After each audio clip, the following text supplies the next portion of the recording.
Yo guys, what's going on? Blossom is back and welcome back to another episode of Top Drives. Now, I got some good news for you, or bad news, however way you want to put it, but I think that these finals coming up for the Pagani 760 RS are going to be the easiest final of 2021, and I'm going to tell you why. But obviously I like to make these videos a little earlier as I usually do, but obviously since Yoto dropped and then we opened a bunch of Yoto packs, I had to push out those videos first. But today we're going to be talking about, of course, the Pagani 760 RS qualifiers, prelims, and the final, how good the prize car is in my opinion, and what the requirements are going to be. So let's jump into the qualifiers real quick, and as you can see, out with the old system, I guess we're not getting epics and ultra rares anymore. We're going to be getting red envelopes in the higher tiers. That being said though, they are still giving out two cars, which are the Volkswagen Golf GTI and the Mini Cooper, and we know that the finals are going to be German because the packs given out are German carbon fibers.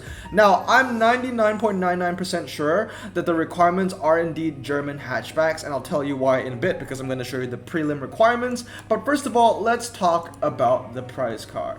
Right, the Pagani 760 RS, is it actually worth chasing for? Is it even any good? Well, let's go into prize cars and I'm going to show you where it stands. Obviously, bear in mind that this is a rerun, so this car has been given out before. I'm not sure when it was given out. I think like 2018, something like that, so it's been a while. Here it is, 2.80 to 60, 91 handling, and 217 top speed. It's an RQ91 car. Not the best prize car in the world, and not the best prize car released this year either, especially when you compare it to the Alfa Romeo prize car, the Koenigsegg 1.1, and the Jag prize car that was released last week. This thing is a huge decline compared to the three that I just mentioned. So it's not the best prize car, and the requirements don't look to be very fun. So you see where I'm going with this? I think that this is going to be the easiest final of 2021 to date. So let me show you what the requirements are going to be. Well, actually, before I show the requirements, let me show you the prelim prizes, so you would think, so you will know why I think the requirements are going to be what they are.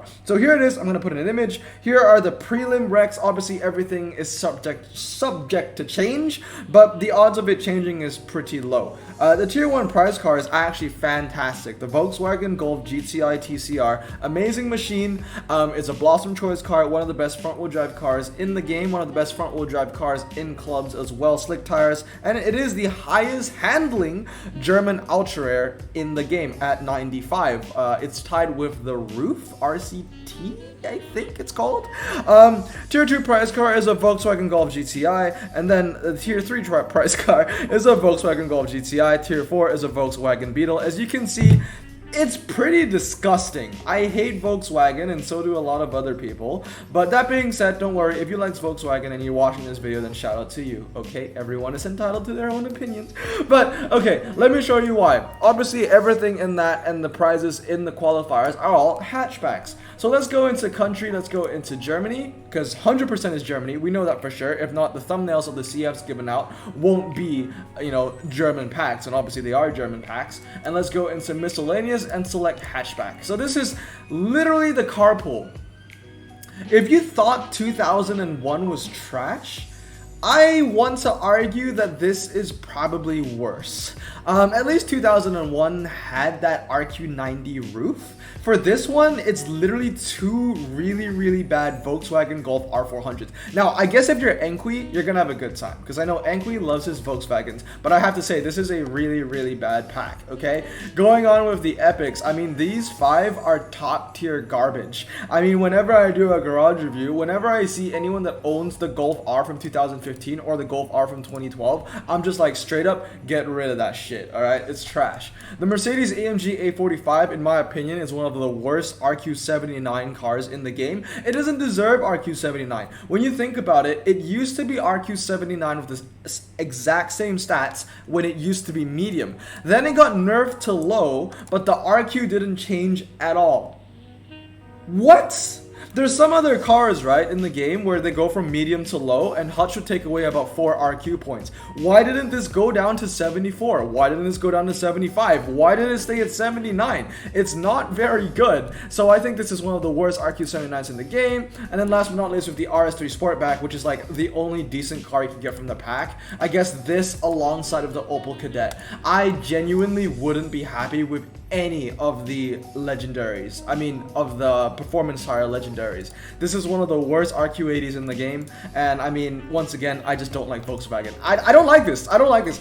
It's ironic that I say that it's going to be one of the easiest finals in the world, because I know I'm not going to win it, but it might be the easiest for you. Okay, because like, look at my selection. So this is what I got right now. I got 2 epics and a bunch of TCRs. That's literally what I'm gonna run in. I'm not gonna open any of these packs. Hell no. Even if you paid me to open the German hatchback packs, I wouldn't. I genuinely wouldn't. So please don't pay me to open them, because I genuinely wouldn't. It's bad. But this is probably what I'm gonna go in with. I'm not even gonna max out those epics. I really can't be bothered to do so. But why I think this is going to be the easiest final of 2021 is because if you remember from my Jag final review, or the Jag final, I guess, build-up review, I said that, you know, the top end is going to be incredibly hard, and it was. I didn't win it with an upgraded legend and 2 max epics and 2 max ultras. That being said, yeah, I guess I had 2 max ultras, so I wasn't gonna win it anyway, right? But here's the thing. During the Jag finals, I said that some people were telling me that they thought that the finals was going to be easy for the Jag finals that happened last week because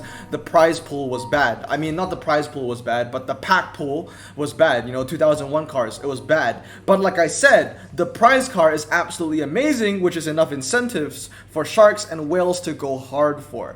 This one, however, Pagani 760 RS. Not a very good prize car, okay? It's not a benchmark prize car in any regard. When you think about it, when you look at Pagani, it is probably, I think it is the worst prize Pagani. Yep, it's the worst prize Pagani. Even worse, the Pagani Huayra BC is one of the more common prize cars, because this wasn't given out in a tri-series. This was given out in a challenge, which, you know, Hutch has already said before, are 4 times more common than a tri-series. I mean, they didn't say this for the Huayra BC exactly, but I remember they were talking about the Aston Martin 177 and how the Aston Martin 177 was 4 times more common than your regular tri-series prize car, which meant that 4 times more of the Top Drives player base actually managed to win the 177. So you can say that the Pagani Huayra BC, since it was in the same format as the 177, is a lot more common than your regular Tri-Series prize car. So a lot of people are going to have this, which is literally just a better version of the 760 RS. It's just a better Pagani overall. And then a lot of other players, less owners than the Pagani Huayra BC, would probably have the Zonda Revolution as well, which is the, you know, cream of the crop when it comes to Pagani. So yeah, essentially what Hutch is doing is giving out the worst prize car from Pagani, combined with some really disgusting requirements, which I feel like a lot of sharks and whales would not give a damn about, because when you think about it, as I like to review packs, I like to think about how useful the cars are going to be in the long run, right? In the general sense, outside of a final requirement. Really only that the Cadet and the Audi RS4 are going to be useful. Everything else in that pack is going to be absolute hot garbage outside of what the Tri-Series is going to be, if the Tri-Series does end up being German hatchback, okay? So now you got a bad pack with a bad pool of cars for a bad prize car, and this is a rerun, which means that whales from the past might have already won it, so that's already some players taken out of the equation. It's going to be a pretty easy finals in my opinion, all right? Like, I might be wrong, but I would say 80% I think that I'm going to be right with this in saying that this is going to be the easiest final of 2021. Okay, the only way for you to win it, I mean, not the only way for you to win it, the only, like, I guess I guess the only way you have to win it is obviously open packs and, you know, get the right cars, but you don't need to max them out all the way. Like, what I'm trying to say is that the level of competition for the 760 RS finals is going to be the lowest it will be for the entire year of 2021, if that makes sense. Like, you know, for other prize cars like the SLS or the Koenigsegg, the Alpha, the Jag, you know, the benchmark, at least in the US brackets, for getting tier 1 is 3 epics, 2 legendaries, or 3 legendaries, 2 epics. The benchmark for the 760, I guarantee you, is going to be the lowest it will be for the entire year. This is a final where I think you can get by with max ultra rares, 2, maybe even 3. That being said, you would still need to max out epics, and that's why I think I'm not going to win it, because although I do have 3 max ultra rares, I'm going to go into stock epics. I'm not going to touch those. I don't care. But that's the thing, right? A lot of players are not going to care because the prize car is kind of trash. The requirements are really trash.